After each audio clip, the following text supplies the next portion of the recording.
உடுக்கவோ ஒரு கந்தைக்கு மேலிலை, உண்ணவோ உணவுக்கும் வழியிலை, படுக்கவோ பழம் பாய்க்கும் கதியிலை, பாரில் நல்லவர் பால் சென்று பிச்சைதான் எடுக்கவோ திடமில்லை, என்பால் உனக்கு இரக்கம் என்பதும் இல்லை.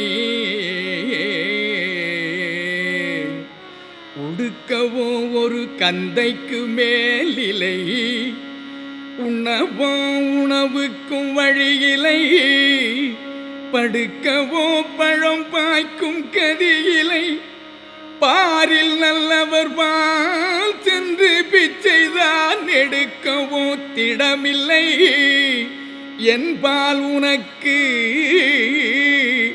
இரக்கம் என்பதும் இல்லை. உயிரைத்தான்